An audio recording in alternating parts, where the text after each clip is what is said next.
depressed, frustrated, sad, confused. You want answer. Let's talk. Give me a message sa page ko sa Philippine Dating Coach and you can have one-on-one coaching with Coach Baze, your dating coach. Just please subscribe to my channel and hit the bell button. Oh, easy. I really understand na kaya mo kinlik yung video na ito is because of the title, Paano Kakarmahin ng Ex Mo. Let's be fair. And to be honest, ang ituturo ko ngayon ay, about to sa karma. Pero, kalma ka lang. Hindi ito yung karma na iniisip mo. I mean, ibang karma ito, okay? Easy. Okay? Easy. Take it easy. I mean, kung mababasa natin sa Romans chapter 12 verse 19, do not take revenge, my dear friends, but live from God's wrath. For it is written, it is mine to avenge, I will repay, says the Lord. So it simply means, kung babasahin natin sa book of Romans, meron kasing context to during the time of Christianity. Pero kung titignan natin yung revenge, it is written na don't seek revenge for yourselves, right? Huwag kang gumawa or humanap ng paraan kung paano ka gaganti sa isang tao. I mean, yan yung tinuturo ng Bible that time. So, I think at malakas yung instinct ko na itong bagay na to ay applicable pa rin hanggang ngayon. Na do not seek revenge sa ibang tao. Kahit gaano kasama ang ginawa ng ex mo sa'yo, kahit niloko ka niya, ginawan ka niya ng masasamang bagay, ginawan ka niya ng kung ano-ano, I mean, talagang literal na sabihin natin gaano pa karumal-dumal yung ginawa ng ex mo sa'yo. Bakit hindi ka dapat gumante? Bakit hindi mo dapat gawin yung karma niya? Ang pinaka-reason kung bakit hindi mo dapat gawin yung karma niya, dahil una sa lahat, hindi ka rin naman matutulungan yan kapag gumanti ka eh.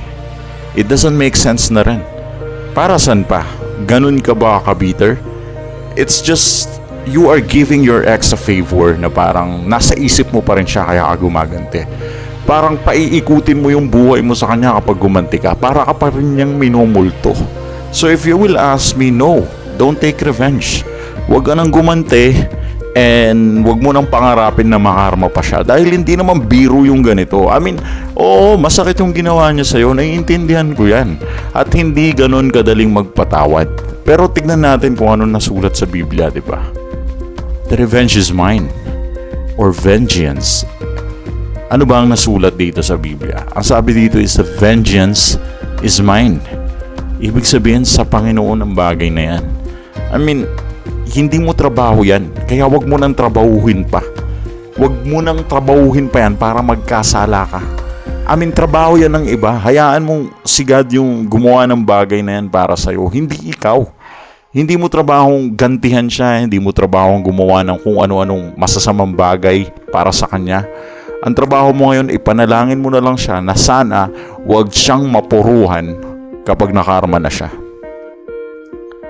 Get the point? Ito yung isa sa mga pinakamahirap na bagay na pwede mong gawin sa iyong ex, ang magpatawad. At yan ang hinihiling ko. Paano kakarmahin ng ex mo?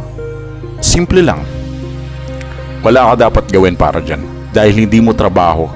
Trabaho ng mundo yan kung paano siya makakarma. About sa ginawa niyang panloloko, pambabalahura, pananakit, at pagbibigay ng frustration or anxiety, depression, pang-iiwan sa'yo.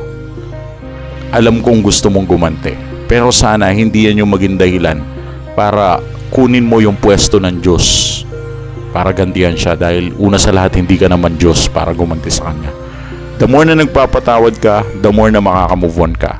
The more na naggagalit ka, the more na hinihate mo siya, the more na gusto mong gumawa ng revenge against sa ex mo, the more na hindi ka makakamove on sa kanya.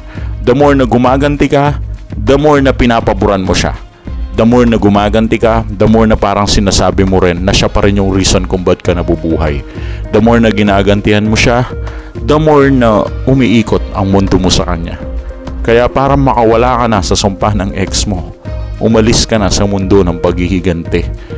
Umalis ka na sa mundo niyan. Dahil ang karma, hindi naman ikaw ang gagawa niyan.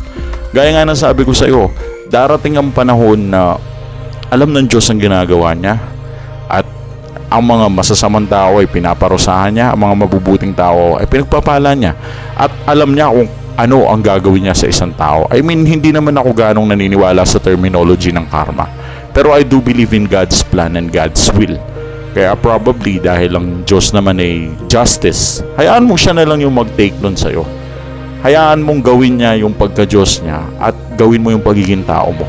Magpatawad ka at ipanalangin mo siya na sana hindi siya mapuruhan kapag nangyari na yung hindi magandang inaasahan sa buhay niya. Pero syempre meron naman tayong mga karma na pwede mong gawin sa sarili mo. I mean good karma, pero magiging bad karma sa kanya. Eto yon, dalawang bagay lang ang tandaan mo. Number 1, kapag naging maganda ang buhay mo.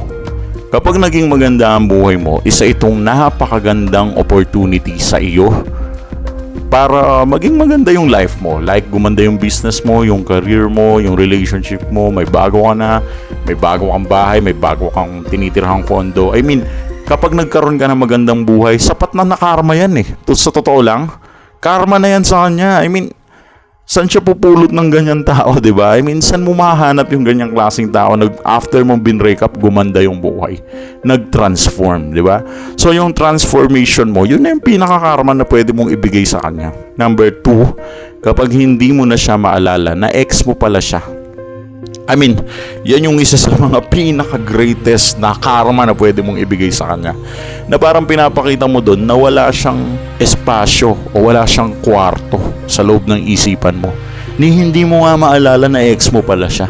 Yun yung pinakamalupit na karma na pwede mong ibigay sa kanya. Sampal sa mukha yun. I mean, ganun, iisipin niya, ganun lang ba ako kadaling kalimutan? Kasi minahal ka niya, binigay niya yung lahat sa'yo, pero ganun lang ba kabilis ako kalimutan? I mean, kapag kinalimutan mo siya ng buo, yun na yung simula ng karma na pwede mong ibigay sa kanya. Parang pinapakita mo na wala siyang halaga sa iyo o sa life mo. So, yun lang. I mean, don't seek for revenge or don't seek for vengeance because it's not yours. Pag-aari yan ng Diyos. So, ibigay na natin sa Panginoon kung ano yung nararapat sa Kanya. At huwag kang masyadong bitter sa ex mo. Dahil the more na bitter ka, the more na hindi ka makaka-move on. Thanks for watching.